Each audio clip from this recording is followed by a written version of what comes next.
Hello everyone, কেমন আছো সবাই? আশা করছি সবাই খুব ভালো আছো। আমিও ভীষণ ভালো আছি। তোমাদের ভালোবাসায় আমার চ্যানেলে তোমাদের সকলকে স্বাগত। আরও একটা নতুন ভিডিও নিয়ে তোমাদের সামনে চলে আসলাম। যদিও বা তোমরা কালকে দেখতে পেয়েছো আমি রান্না করছিলাম উনুনে। এখন যা চারিদিকে গ্যাসের সমস্যা, তো আমিও উনুনটা বানিয়েই ফেললাম। কারণ কি, গ্যাস এখানে পাওয়া যাচ্ছে না, এখানে কেন কোথাও পাওয়া যাচ্ছে না। আর আমাদের যেহেতু বিহারে ব্ল্যাকে গ্যাস, সেই জন্য কিন্তু আরোই পাওয়া যাচ্ছে না। তো গ্যাস আছে হয়তো এখনও, বুঝতে পারছি না যে আছে কি না, মানে শেষ হয়নি, তবু আমি উনুন বানিয়ে ফেলেছি।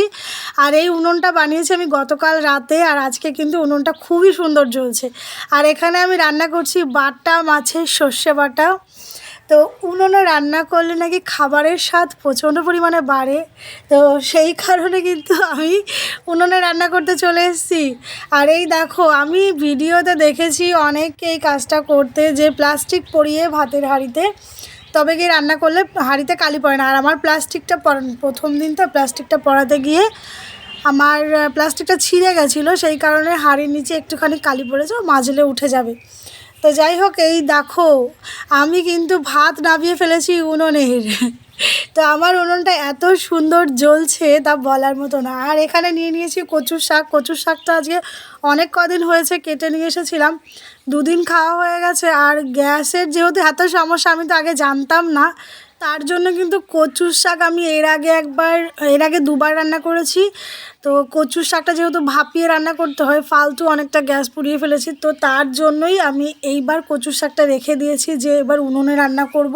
আর এদিকে কিন্তু তোমাদের সাথে কথা বলতে বলতে আমার মাছের সর্ষে বাটা কমপ্লিট। আর এখানে আমার মেয়ের জন্য আলু পেঁয়াজের একটু চচ্চড়ি করছিলাম, যেহেতু ও ওই কাটা মাছটা খাবে না বলছিল। আর এই যে এদিকে কচুর শাকগুলো একটু শুকিয়ে গেছে, অনেক কদিন হয়ে গেছে, তো সেই কারণে।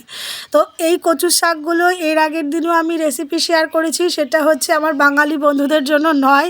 এই যে আমি বিহারে থাকি, এইখানে যে কচুর শাক কেউ খেতে জানে না, এরা কেউ খায় না, শুধুমাত্র পাতা খায়, কচুর শাক এই ডাঁটাগুলো খায় না। তো সেই কারণে ভিডিওটা দিয়েছিলাম। আর এই যে খাবার দাবার আমরা রেডি করে ফেলেছি, এই যে কচুর শাক। তারপরে আমার বর বলছিল যে ওই তরকারিটা খাবে না, মানে আমার মেয়ের জন্য যেটা করেছিলাম বললো ওটা খাবো না, আমি তবুও জোর করে একটু দিলাম।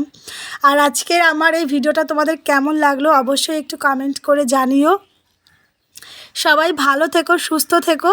তোমরা অনেকেই হয়তো ভাববে কচু শাকের রেসিপি এর আগেও দিয়েছিল, আবার আজকেও দিচ্ছে, তো আমি ওই জন্যই বলে দিলাম যে আমার এই বিহারে যেসব দিদি বৌদিরা আছে তারা চেয়েছিল ওই ভিডিওটা, তো সেই কারণেই আমি দিয়েছিলাম। আবারও আমি আজকে আমার রেসিপিটা শেয়ার করলাম, কারণ আজকে আমার এটা দুপুরের খাবার, সেই কারণেই আমি তোমাদের সাথে শেয়ার করে দিলাম। তো কেউ কিছু মনে করো না।